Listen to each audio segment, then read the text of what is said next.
नमस्कार दोस्तों, आप सभी का स्वागत है कहानी आपकी और मेरी ग्रहों की ज़बानी यूट्यूब चैनल के ऊपर में। इसमें आज जो हम लोग बात करेंगे वृषभ लग्न के लिए बात करेंगे। वृषभ लग्न जो है, देखिए इसका साइन भी जो है वो बुल का साइन रहता है। आपकी जो राशि है वो अपने आप में बहुत स्ट्रांग राशि के अंदर में आती है। और आपके लग्नेश शुक्र जो है वो अपने आप में मटेरियलिस्टिक जीवन के रिप्रेजेंट करते हैं। तो आप देखेंगे तो आप अपने जीवन के अंदर में खान पान को बहुत पसंद करने वाले हैं। परिवार के साथ, कुटुंब के साथ चलने का आपका एक व्यवहार रहता है। यहाँ पे आप देख सकते हैं कि शुक्र जो इस समय में चल रहे हैं वो कर्क राशि तक में 4 जुलाई तक चलेंगे और 4 जुलाई से 1 अगस्त तक वो सिंह राशि के अंदर में आ जाएंगे, यानी कि सूर्य की राशि में आ जाएंगे। अब सूर्य जो है वो स्वयं आपके सेकंड हाउस में चल रहे हैं, यानी कि मिथुन राशि के अंदर में चल रहे हैं। और बुध जो है वो आपके लिए बहुत सपोर्टिव रहते हैं क्योंकि वो शुक्र के मित्र हैं। तो सूर्य भी जो है वो आपके भी मित्र के घर में गए हुए हैं और शुक्र आपके चतुर्थ स्थान यानी माता के स्थान में, परिवार के स्थान में, घर के स्थान में उनका ये गोचर चलेगा जुलाई के महीने में। चतुर्थ स्थान जो है वो पढ़ाई का भी रहता है। चतुर्थ स्थान जो रहता है सुख का स्थान भी रहता है। सुख जो देखा जाता है वो चतुर्थ स्थान से देखा जाएगा। इस समय में आप देखेंगे तो केतु भी साथ में वहाँ पे चल रहे हैं, जो कि 18 मई 2025 से चले थे और अभी ये 4 दिसंबर 2026 तक वहाँ पे रहने वाले हैं। तो शुक्र और केतु का युक्ति यहाँ पे आपको देखने को मिलेगा। तो शुक्र जो है मन में शांति नहीं लाने देते। शुक्र जो है मन को आध्यात्म की तरफ लेके जाते हैं। संसार से तोड़ने का नाता इस समय में बना रहता है केतु के साथ में। और शुक्र आपको मटेरियलिस्टिक जीवन की तरफ में लेके जाते हैं। आपका जो इंटेलेक्चुअल रहता है, आपका जो स्वभाव रहता है, वो राइटिंग स्किल्स आपकी बहुत अच्छी रहती है वृषभ लग्न की, क्योंकि पंचम स्थान के स्वामी भी पंचम स्थान के अंदर में जो शुक्र है वो उच्च अवस्था के अंदर में रहते हैं। वो नीच अवस्था के अंदर में रहते हैं शुक्र आपके। तो संतान से सुख नहीं मिलता। हालांकि बुध जो है वो आपको एक अच्छी नॉलेज प्रोवाइड करते हैं, लिखने की स्किल्स आपको देते हैं, क्योंकि बुध जो है आपके पंचम स्थान में उच्च अवस्था के अंदर में पाए जाते हैं। अब आप देखेंगे कि मंगल जो सप्तम स्थान के स्वामी है, मंगल आपके जो है स्पाउस के कारक भी रहते हैं और मंगल आपके लिए बेडरूम के कारक भी रहते हैं 12वें स्थान के। वो इस समय में आपके फर्स्ट हाउस में आ चुके हैं। तो आप देखेंगे कि आपका स्पाउस से या आपके पार्टनर्स के साथ में कुछ अनबन होते हुए दिखेगा और उसकी चतुर्दृष्टि भी शुक्र के ऊपर में बनी रहेगी। तो स्पेशली अगर आप देखें कि आप मेल हैं तो आपका जो है अपनी स्पाउस के साथ में बनना, एक तालमेल बैठना थोड़ा सा मुश्किल दिखेगा।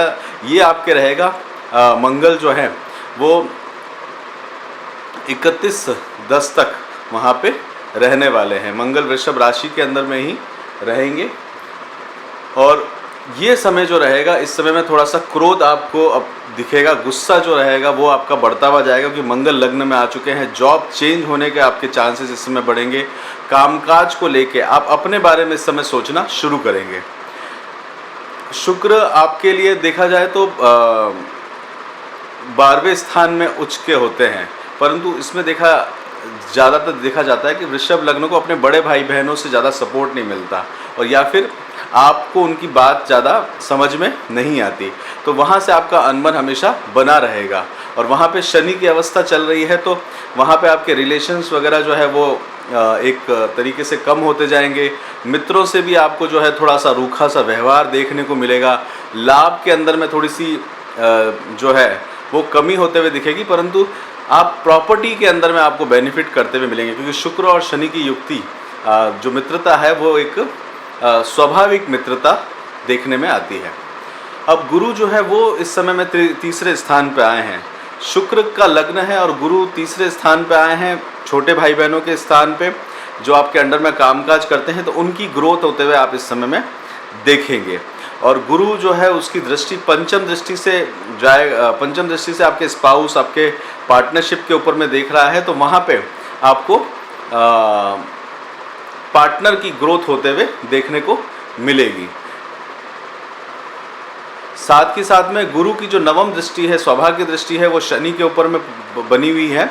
तो वहाँ पे भी आपको थोड़ी सी तकलीफ होते हुए देखेगी, इसलिए गुरुवार का फास्ट आप अवश्य करिएगा, वो आपके लिए बेनिफिट रहेगा। अदरवाइज शांति जो है वो आपके लिए, जो जीवन में जो शांति आपको देखने को मिल रही है वो आपको कम होती हुई दिखेगी। इस समय में अगर आप देखें तो चंद्रमा की पोजीशन आप देखेंगे तो चंद्रमा जो है 1 तारीख से लेके 3 तारीख तक आपके 9वें स्थान में रहेगा। छोटी मोटी यात्राएं आपके लिए रह सकती हैं, साथ ही साथ में आपको कोई धार्मिक कार्य के अंदर में जाने का मौका मिलेगा। कर्म स्थान के अंदर में चंद्रमा आपके आएंगे, वो 4 तारीख से 6 तारीख के बीच में रहेंगे। यहाँ पे आप देख सकते हैं कि कामकाज से रिलेटेड काम आपका बढ़ता रहेगा। राहु 10वें स्थान के अंदर में है, तो ये पोजीशन आपके बिजनेस के लिए बहुत एक अच्छा पोजीशन आपको बनाते हुए दिख रहा है। कुछ इस तरह के काम आपके हाथ में आएंगे जो आप स्वयं मोनोपोली से कर सकते हैं। उसके बाद में चंद्रमा जो है आपके लाभ स्थान में रहेंगे, यानी कि 11वें स्थान में रहेंगे 6 से 8 तारीख तक, और इस स्थान में आप अपने मित्रों से मिलने का आपको मौका मिलेगा। चंद्रमा की पोजीशन 12वें स्थान में चली जाएगी 8 तारीख से 10 तारीख तक के बीच में, तो ये थोड़ा सा सुस्त समय आपके लिए बना रहेगा। अपने छोटों से आपका बहस होते हुए आपको सावधान रहने की ज़रूरत है। घर में और घर के अंदर लड़ाई होने का योग बन रहा है। फिर चंद्रमा आपके लग्न में आ जाएंगे 10 से 12 तारीख तक, और 10 से 12 तारीख तक आपको अपना ध्यान देने की ज़रूरत है। सेहत का ध्यान देने की इस दिन आपको आवश्यकता पड़ेगी। 12 तारीख से 14 तारीख तक चंद्रमा आपके 2nd हाउस में रहेंगे। परिवार के साथ, कुटुंब के साथ एक आप अच्छा समय बिताते हुए आपको देखने को मिलेगा।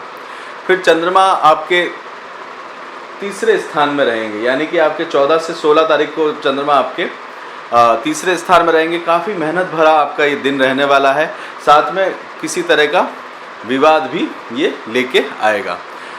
गुरु अस्त अवस्था में चले गए हैं। उसके बाद चंद्रमा आपके लिए 16 से 18 तारीख को 4th स्थान में शुक्र के साथ में आएंगे। माता के साथ में और परिवार के साथ में आपको तालमेल बैठाने की आवश्यकता इस दिन पड़ेगी। थोड़े से एफर्ट्स इस दिन आपको बनते हुए दिखेंगे। ओवरऑल ये दिन जो है शांति से बिताइएगा, क्योंकि केतु का प्रभाव आपको देखने को मिलेगा। इमीडिएट किसी चीज़ को मत छोड़िएगा, डिसीजन आपका उस दिन गलत हो सकता है।